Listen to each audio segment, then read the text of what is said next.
Ya Bapak. Ya Pak. Udah Pak. 3, 2, 1, baik. Ya, selamat pagi semuanya. Iya. Pada pagi hari ini saya akan menerangkan dan melanjutkan mata kuliah dengan tema epidemiologi deskriptif dan epidemiologi analitik pada penelitian kedokteran gigi. Ya, sebelum kita berbicara lebih jauh mengenai penelitian deskriptif dan analitik, maka kita harus tahu dulu mengenai penelitian observasional. Kenapa? Karena dasar dari penelitian analitik dan deskriptif itu adalah penelitian observasional. Karena penelitian observasional itu dituntut di mana peneliti tidak melakukan intervensi apapun pada variabel penelitian. Dan ini terdapat pada penelitian deskriptif dan analitik. Ya, yang pertama kita membahas penelitian deskriptif dulu ya. Deskriptif itu adalah penelitian di mana peneliti itu mengumpulkan data, kemudian setelah datanya ada, ya, data-data tersebut peneliti hanya menggambarkan saja untuk dapat menjawab fenomena yang ada.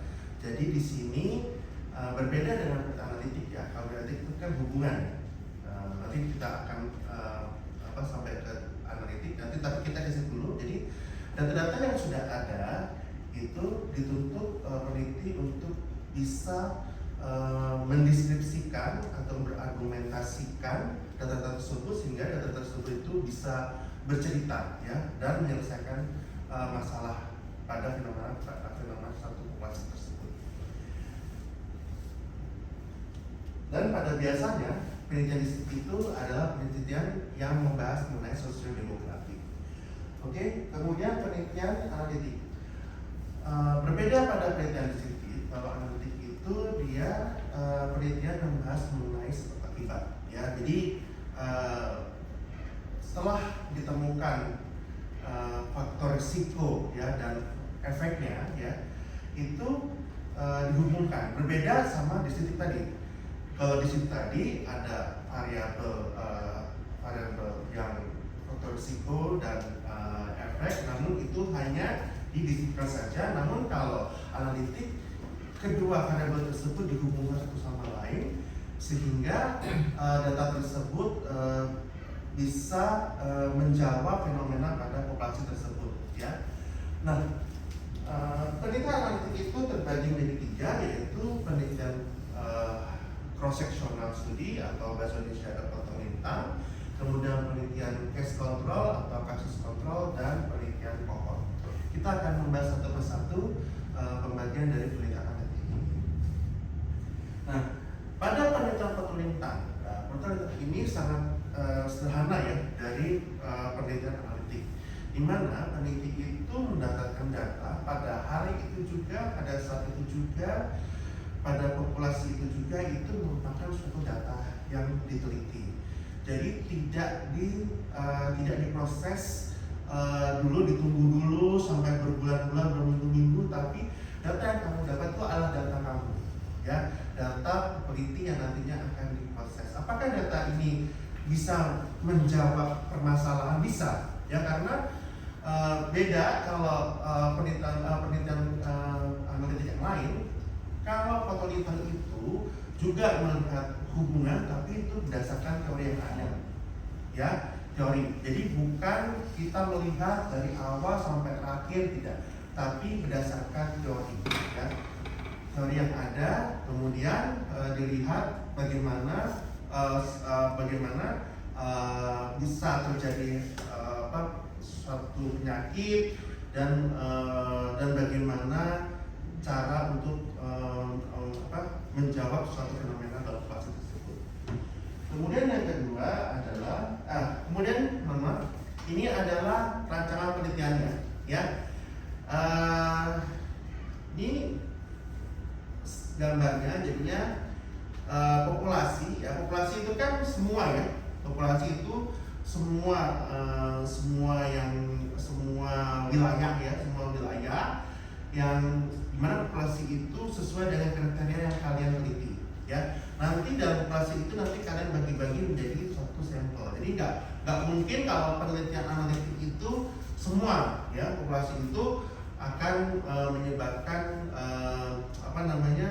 menjadi tidak valid, biasnya itu akan tinggi ya. Jadinya harus dibagi per sampel-sampel. Nah, setelah kalian menemukan sampel, kemudian kalian mengumpulkan data pada situ juga dan kalian kategorikan faktor yang mengalami faktor risiko dan tidak faktor risiko. Misalkan ya, kalian ingin meneliti tentang kanker mulut ya. Kalian sudah ke daerah A, kemudian kalian sudah mensurvei bahwa daerah tersebut mempunyai prevalensi kanker mulut yang tinggi. Kemudian kalian mencari sampel, kemudian mencari salah satu sampel, kalian menemukan kecamatan A, di mana kecamatan A ini kalian anggap bahwa bisa mewakili dari kecamatan B, B, C, D, E dan seterusnya, ya. Dan setelah kalian membaca teori, ya, ternyata faktor risiko dari kanker mulut itu rokok. Nah, kalian tuh mengumpulkan ya populasi yang merokok dan tidak merokok. Yang merokok itu faktor risiko ya. Jadi faktor risiko itu asumsinya ada yang merokok, yang faktor risiko yang ini asumsinya tidak merokok. Kemudian nanti kalian kategorikan lagi ya dari faktor risiko yang merokok gitu. Mana yang mengalami kanker mulut, mana yang tidak mengalami kanker mulut. Kemudian yang tidak mengalami kanker mulut, yang tidak merokok. Kalian kategorikan lagi mana yang mengalami kanker mulut dan tidak kanker mulut. Nah itu seperti itu saja. Dan data itu adalah data yang kalian dapatkan. Nanti kalian akan simpulkan, ya. Jadi semuanya itu kalau prosesional itu didasarkan oleh teori. Jadi teori kalian ini kalau di prosesional harus kuat, ya. Latar belakang semuanya harus kuat. Teori harus kuat sehingga nantinya bisa memecahkan fenomena pada populasi tersebut. Kelebihannya apa? Nah, kelebihan dari prosesional adalah satu adalah memungkinkan menggunakan populasi dengan masyarakat umum, tidak hanya yang mencari formulasinya, generasinya cukup memadai, ya. Karena tadi saya bilang ya, karena ini kalian memilih populasi ya, memilih populasi yang luas dengan sampel yang banyak, otomatis itu melibatkan masyarakat yang umum yang banyak ya. Dan ini bisa menjadi dan kalian anggap bahwa sampel-sampel tersebut dapat mengeneralisasi, artinya itu mewakili dari wilayah-wilayah yang lain ya. Itu yang pertama. Kemudian yang kedua, relatif mudah, murah dan hasil cepat diperoleh ya. Pasti karena datanya tidak diproses dulu. Jadi data yang kalian dapat, ya itu yang kalian nantinya akan proses gitu. Tidak ditunggu dulu sampai berapa minggu baru ketemu jawabannya. Ya kalau ini data yang kalian dapatkan pada hari itu juga, populasi pada itu juga, tempat pada itu juga ya. Nah itu data yang kalian nanti akan olah nanti di SPSS ya.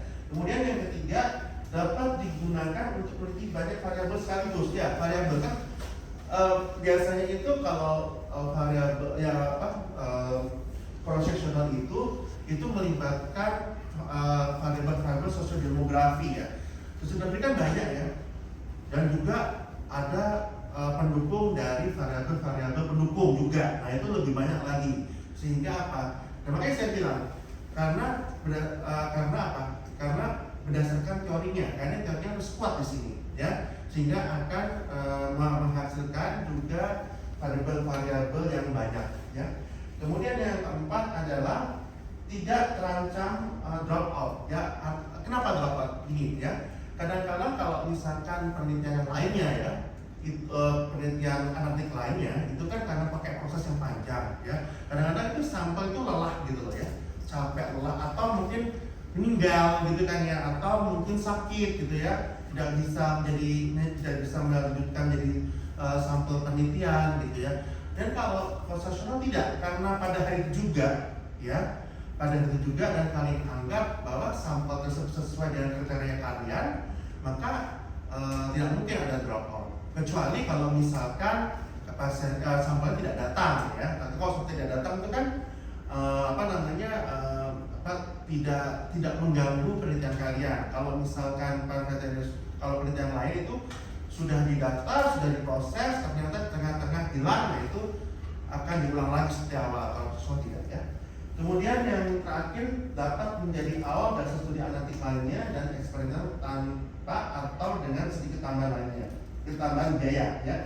Jadi memang profesional ini bisa di penelitian tersebut bisa divariasi dengan penelitian analitik lainnya. Nah ini ya, ini bagusnya seperti ini ya kelebihannya. Apa kekurangannya? Ada kelebihan, ada kekurangan juga ya.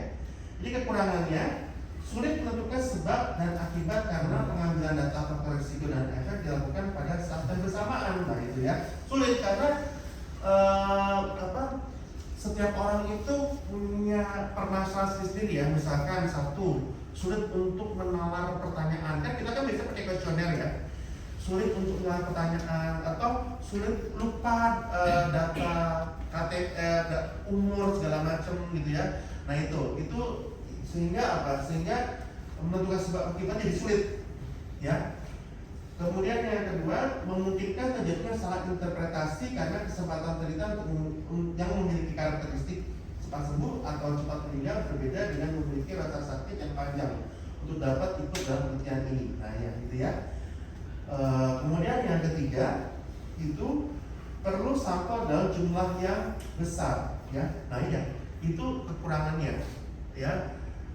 Karena kalau transaksional itu idealnya itu harus sampelnya itu lebih dari 100 ya, itu baru bisa dianggap itu datanya bagus. Kalau S3 itu bisa 400 sampai 500 ya. Nah itu kenapa kok nggak boleh kurang dari 100 dok ya? Itu karena kalau kurang dari 100 itu nantinya kemungkinan biasnya, data biasnya itu besar gitu, tidak bisa menjawab pertanyaan dari fenomena tersebut ya. Jadinya harus yang besar, lebih dari itu, minimal lebih dari 100 ya. Kemudian yang berikutnya tidak dapat menggambarkan patogenesis, insidensi maupun prognosis ya, karena kan jadi proses ya. Karena data didapat pada saat itu juga, pada hari itu juga jadi proses. Jadinya sulit untuk menemukan prognosis, patogenesis dan insidensi karena ini perlu proses yang panjang.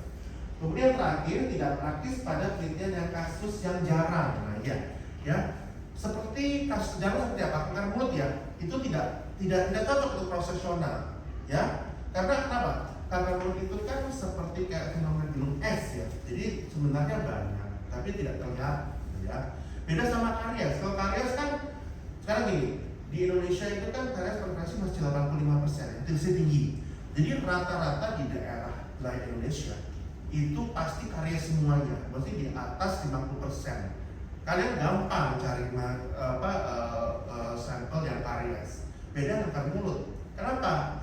Kanker beda. Karena gini, kanker mulut itu kan diawali dengan lesis seperti sariawan ya. Mereka tidak sadar gitu kanker mulut dan bisa dideteksi kalau itu pakai apa? Pakai biopsi dan sebagainya, itu waktu, ya kan? Nah begitu. Kalau karies kan lihat lubang gitu kan, lubang, terus habis itu sudah mencapai ml, dentin atau pulpa sudah jelas sekali, ya. Nah itu kekurangan kelebihannya untuk profesional. Kemudian penelitian berikutnya adalah kasus kontrol atau case control. Nah, berbeda dengan profesional, kalau case control itu kalian itu dituntut untuk mencari faktor risikonya, ya. Itu disebut juga retrospektif, jadi mundur gitu ya. Jadi kalian cari faktor risikonya. Jadi kalau seperti ini mungkin susah ya kalau menjajahnya, ini lihat dari gambarnya saja. Nah ini ya. Tadi kita membahas mengenai kanker mulut ya. Oke. Dalam ini pura-puranya kalian ingin meneliti kanker mulut di suatu populasi ya, populasi kalian kumpulkan ya, populasi tersebut yang yang diasumsikan dan akan menganggap bahwa daerah tersebut itu sebagian besar mengalami kanker mulut. Nah ya, kemudian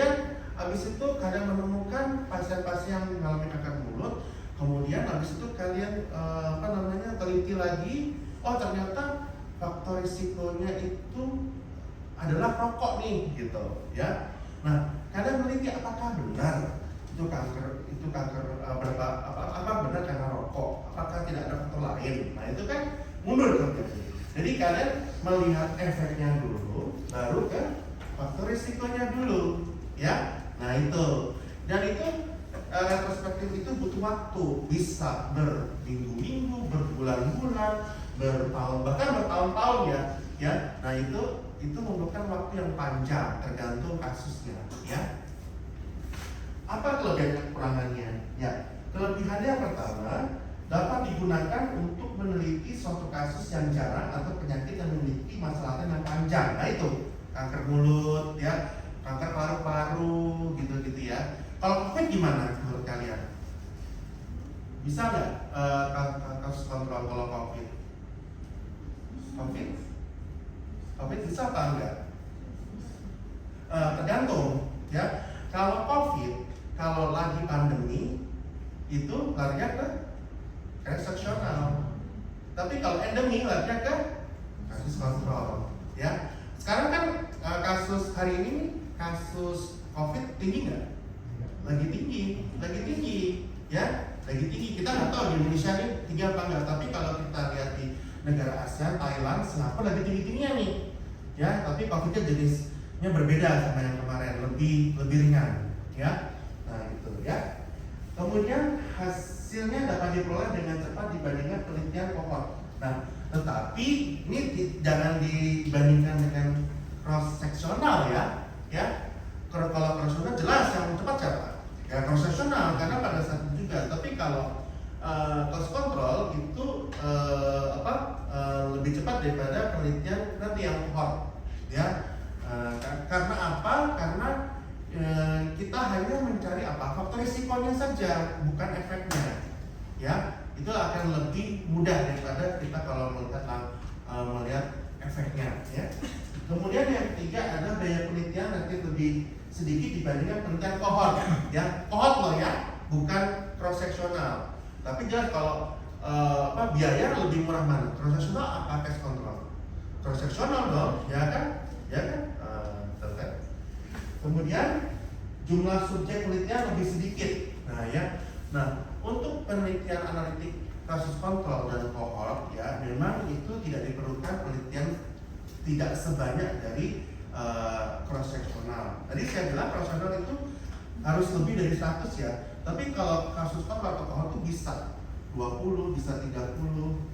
Ada pertanyaan, gimana kok bisa menentukan begitu, Dok? Dari mana? Dari teori, dari penelitian sebelumnya. Jadi kalau misalkan nanti nih kalian skripsi, tesis atau disertasi ya nanti ya, kalau kalian melanjutkan dari S1 ke S3, nanti semuanya harus berdasarkan teori dan penelitian sebelumnya. Itu wajib hukumnya, ya. Jadi dan juga pertimbangan lainnya. Misalkan kalau pakai kuota ya, kalau hibah kan ada yang pakai kuota ya. Nah kalau misalkan kuota kalian hanya ditetapkan hanya 20 sampel ya udah 20 sampel ya. Tapi dengan penelitian kasus case control karena tidak memerlukan sampel yang banyak. Kemudian yang terakhir adalah dapat sekaligus mengidentifikasi beberapa faktor risiko. Nah ya, yang ternyata kayak tadi ya, kanker mulut itu kan bisa karena apa? Bisa karena merokok. Ternyata bisa ditemukan lagi nih. Ya, karena apa? Genetik. Ya, setelah kalian retrospektif itu kan kalian kan menemukan waktu yang panjang, ya. Diperiksa darahnya, diperiksa salivanya, diperiksa rambutnya. Ternyata kalian teliti, ternyata tidak rokok saja, ternyata ada nih faktor genetik nih, nah gitu. Jadi faktor risiko tanpa kalian sadari pada waktu retrospektif itu kalian menemukan faktor risiko baru, gitu ya. Kemudian yang terakhir adalah tadi kelebihan ya, kekurangan. Ya. Kekurangan dari penelitian ini adalah terdapat recall bias, ya, risiko recall biasnya tinggi, ya, untuk dalam menentukan ada atau tidaknya faktor risiko karena mengandalkan memori dari subjek penelitian maupun data rekam medik yang kurang akurat. Ya itu ya.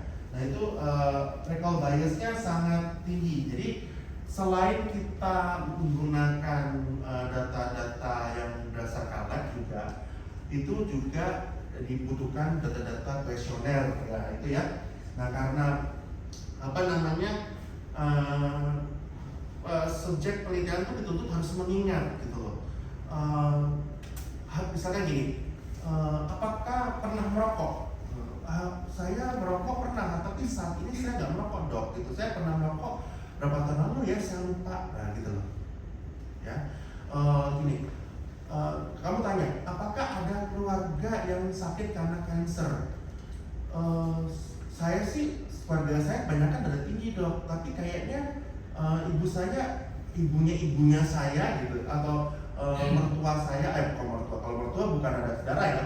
Misalkan neneknya saya bu itu ada yang sakit kanker, tapi saya lupa kanker apa tidak ya, nah gitu loh, jadi bias ya.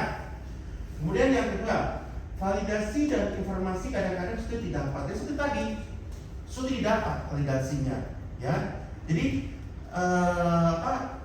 case control ini data-datanya harus kuat juga gitu loh, ya. Kalau misalkan orang tersebut memang lupa, ya, harus peneliti itu harus mencari data yang lain sehingga data itu bisa terjawab. Nah itu, kadang-kadang validasinya jadinya kadang-kadang sudah didapat gitu. Kemudian yang ketiga, sulit untuk meyakinkan bahwa antara kelompok kasus dan dengan kontrol memiliki sumber bias yang setara. Nah ini ya, karena dalam penelitian kasus kontrol dan kohort itu harus ada yang sampel yang kasus dan sampel kontrol. Nah ya, kasus dan kontrol itu kadang-kadang itu tidak ada kesetaraan ya. Misalkan ada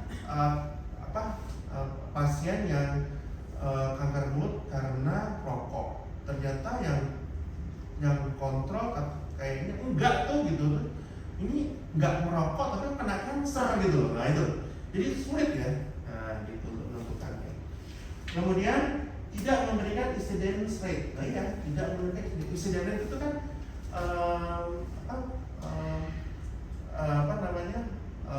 rata-rata kasus yang terjadi pada saat sekarang, ya toh? Tidak bisa dong, sekarang nggak bisa insiden. Karena ini kan harus dilihat apa? Mundur kan? Nah, mundur. Sulit untuk menentukan sekarang. Jadi harus melihat kemundurnya dulu. Nah, mundurnya itu bagaimana? Nah, lama kan? Nggak bisa. Jadi sulit untuk menentukan incidence-nya. Kemudian terakhir, tidak dapat digunakan untuk menentukan lebih dari satu variabel independen atau efek penyakit. Nah itu tidak dapat digunakan untuk menentukan lebih dari variabel efek. Jadi Jadi hanya dapat digunakan menggunakan satu efek, ya. Nah gitu ya. Misalkan misalkan kalau cancer itu kan penyebabnya rokok itu kan valid ya kan, itu kan rokok itu berdasarkan teori itu kan bisa menyebabkan kanker mulut, ya kan ya. Nah itu, tapi apakah menyebabkan kanker yang lain? Belum tentu gitu, ya kan ya. Tunggu penelitian berikutnya. Paru-paru belum tentu, ya kan? Ini kan pemikiran peneliti. Kalau dari orang ngomong pastilah kan semua kanker bisa karena rokok, belum tentu, belum bisa. Gini, namanya cancer itu sampai sekarang itu penyebabnya belum diketahui secara jelas, gitu ya. Masih penelitiannya itu masih diteliti secara mendalam. Ya, jadi itu kekurangannya ya. Kemudian penelitian terakhir adalah penelitian kohort. Nah, berbeda dari penelitian case control tadi, kalau kohort itu apa? Kalian menemukan apa? Efeknya, bukan faktor risiko, ya. Seperti ini. Nah, itu kan efeknya, ya. Jadi kalian tadi mengumpulkan mengumpulkan sampel yang mempunyai faktor risiko dan yang tidak mempunyai faktor risiko. Jadi kanker mulut misalnya ya, kalian mengumpulkan sampel yang merokok itu faktor risiko plus dan yang tidak merokok faktor risiko min. Kemudian kalian bisa menemukan tuh yang merokok yang mengalami kanker mulut itu berapa persen, yang tidak punya kanker berapa persen. Kemudian yang tidak merokok yang mengalami kanker mulut berapa persen, yang tidak punya kanker berapa persen, seperti itu, ya. Nah, kelebihannya apa? Ini merupakan rancangan terbaik dalam menentukan insidensi atau kebenaran penyakit pada efek peneliti. Kenapa kok yang terbaik? Itu karena lebih mudah dipercaya karena dasarnya itu adalah dasarnya adalah teori dan bisa dilihat kan. Kalau itu kan dia kan prospektif ya, dia maju ke depan, jadi retro ke belakang ya. Tentu itu lebih mudah, lebih enak ya, lebih kalau kita lihat efeknya langsung gitu, itu tentunya itu lebih penyebabnya itu bisa jelas ini gitu. Jadi kalau kita melihat faktor risiko kan bisa lebih ya. Nah itu kan kalau lebih itu sulit untuk menentukan faktor risiko yang tepat. Tapi kalau menentukan efek ya itu lebih mudah dari beberapa faktor risiko. Jadi itu yang terbaik. Sehingga itu bisa dikatakan itu adalah yang terbaik ya. Dan yang kedua, terbaik dalam menerangkan dinamika hubungan antara faktor risiko dan efek secara temporal. Nah ya dia karena apa? Karena studi ini adalah ke depan gitu loh, ya, ke depan. Jadi jelas dia menerapkan hubungannya, ya. Tadi saya ulang lagi, kalau faktor risiko itu kan banyak ya. Nah kalau efek itu sudah tentukan itu penyebabnya, faktor risikonya pasti ini. Tapi kalau kita menentukan faktor risiko A itu belum tentu bisa menyebabkan efek gitu loh, ya.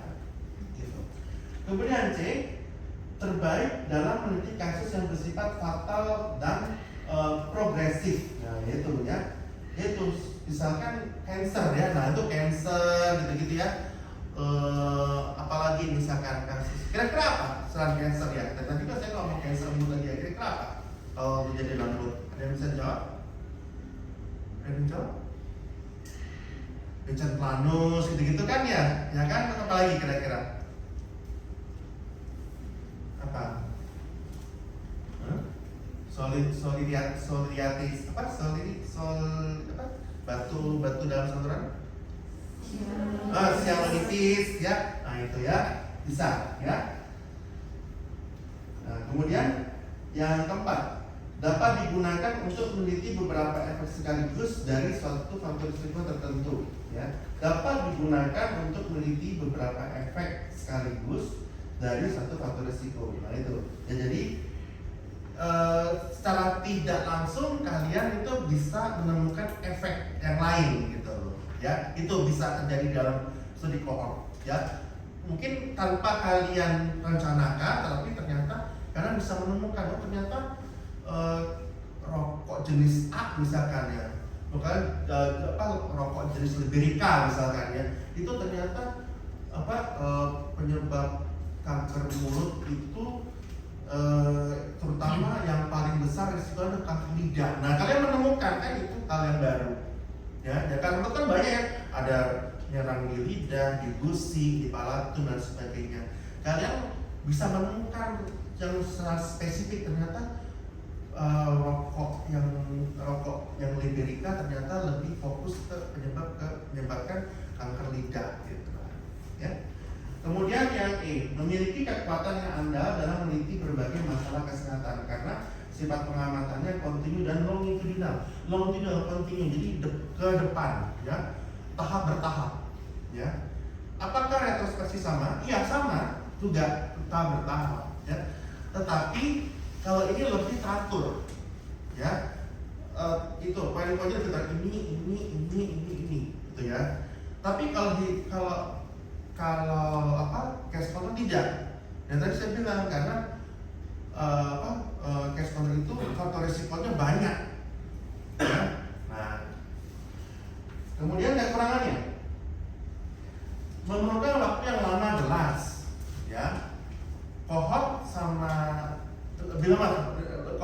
cash counter lebih lama mana? Kohort. Tadi kan kekurangannya tadi kan kalau biayanya cash counter kan tadi kan lebih apa?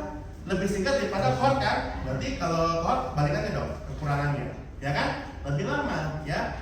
Lebih lama, bisa bertahun-tahun itu, ya.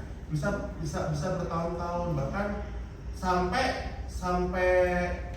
apa namanya, ada beberapa penelitian seperti cancer aja. Cancer itu kan penyebabnya sampai sekarang ini belum pastikan secara pasti apa penyebabnya, ya. Semuanya itu hanya penelitian yang perlu dilanjutkan, gitu kan. Nah itu waktunya lama sekali. Kemudian yang kedua, memerlukan sarana dan biaya yang besar. Ya benar, ya. Biaya sangat besar karena memerlukan waktu yang lama dengan berbagai macam bahan-bahan yang banyak, ya. Kemudian ketiga, lebih rumit, ya, lebih rumit karena yaitu memerlukan bahan-bahan, kemudian waktu yang lama, ya, SDM yang juga yang harus lebih mumpuni, ya. Kemudian yang berikutnya, kurang efisien dalam meneliti kasus yang sedang terjadi, misalkan apa? Misalkan apa sedang terjadi? Misalkan COVID, ya, kalau pada waktu masa pandemi COVID itu sulit untuk kohort, ya. Jadi, tapi kalau endemik bisa, ya. Tapi kalau pandemik sulit untuk kohort, ya. Kemudian ancaman terjadi berapa cukup besar karena lama, karena waktunya itu lebih lama daripada cross sectional. Jadi dropnya lebih besar. Tiba-tiba sampelnya gini, kan biasanya pakai tikus, ya. Kalau lab itu pakai tikus, kadang-kadang tikusnya baru 3 minggu mati, gitu, ya. Terus habis itu baru 2 minggu tikusnya kok nggak ada respon apa-apa, punya reaksi alergi, ya itu kan udah drop out tuh berarti, ya kan. Kalau manusia paling baru berapa hari, habis itu pasiennya meninggal atau pasiennya pindah rumah atau pindah ke pulau lain, gitu kan, sulit untuk menjadi sampel kembali. Kemudian masalah etika penelitian yang sering diabaikan, nah, itu, ya, karena apa? Ini menggunakan makhluk hidup, ya. Kalau dengan nuklikosinal saja sih nggak masalah, tapi kalau sudah ngambil darah, ya, ngambil saliva, ya, ngambil rambut, gitu-gitu, ya. Nah itu kan gimana sih? Emangnya kamu kalau jadi sampel kamu mikir 2 kali nggak kalau kayak begitu kan? Yang butuhkan dia, gua yang jadi, kok saya yang apa namanya, yang dikorbankan, gitu kan. Jadi itu betul sekali masalah etika penelitian yang lebih dalam, ya. Makanya kan kalau penelitian itu harus ada namanya itu komite etik, ya. Itu harus melewati itu dulu, baru kalau setelah dipertimbangkan itu sesuai, jadi kalian boleh melakukan penelitian, ya. Ya, demikian apa namanya penjelasan dari saya. Mungkin ada pertanyaan? Ya, saya izin bertanya, Dok. Izin Mas.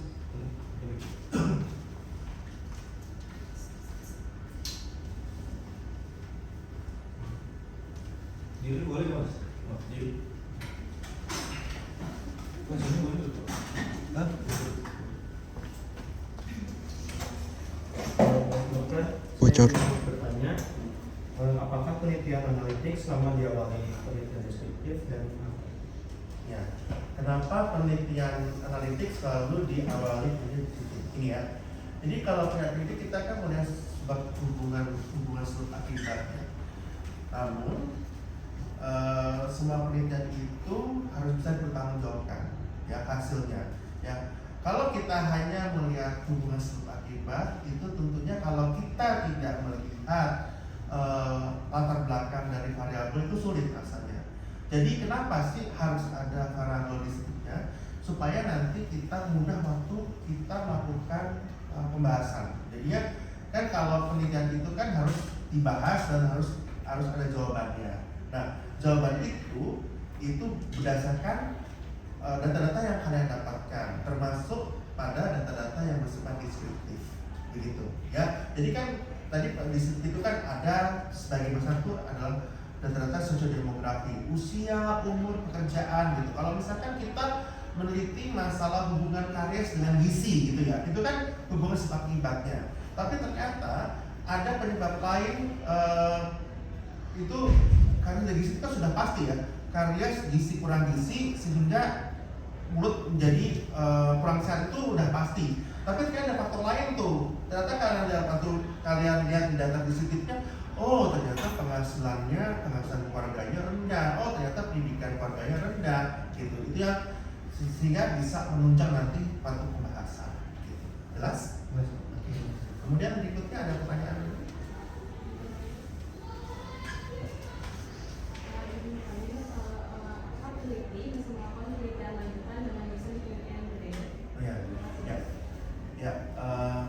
Apakah peneliti bisa melanjutkan penelitian yang berbeda? Misalkan penelitian ini ya, yang penelitian pertama misalkan kohort, kemudian penelitian lainnya melanjutkan case cross-sectional gitu ya. Oh sangat bisa sekali ya. Jadi gini, kita jangan mengasumsikan bahwa penelitian kohort itu yang terbaik, jadi aku mau kohort aja lah, lanjut aja kohort, nggak mesti seperti itu ya. Jadi apa? Kamu berpatokan pada tujuan penelitian kamu itu apa sih yang kamu inginkan gitu loh. Tujuannya itu apa gitu ya. Nah, dari tujuan kalian sudah mendapatkan tujuan penelitian kalian ya, kalian bisa merencanakan.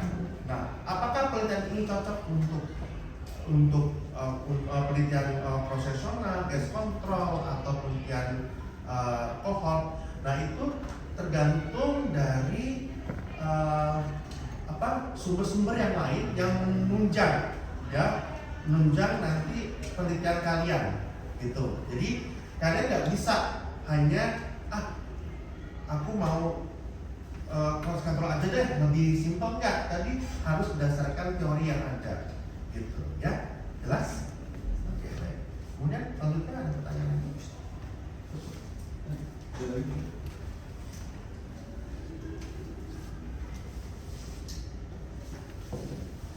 Izin bertanya, tadi di PPT dijelaskan bahwa penelitian kohort adalah penelitian yang terbaik ya dok ya.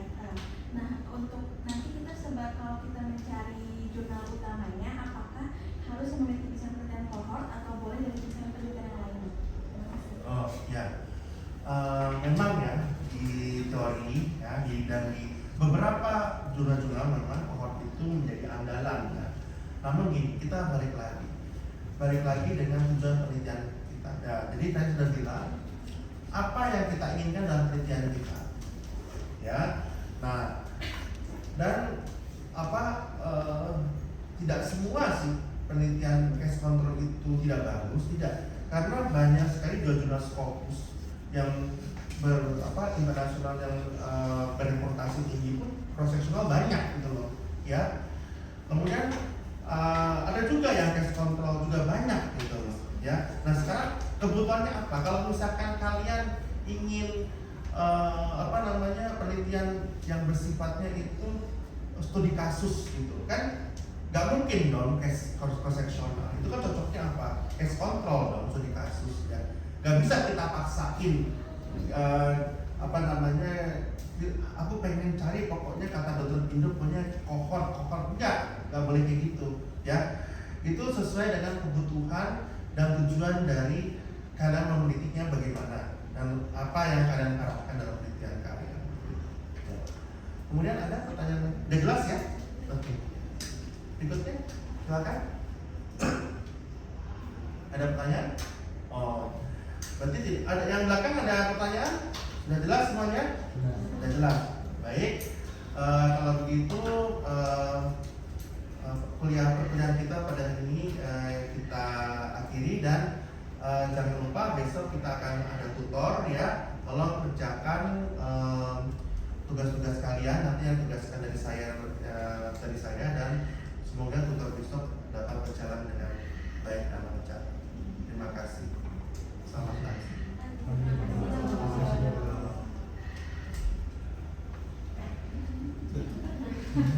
Sudah.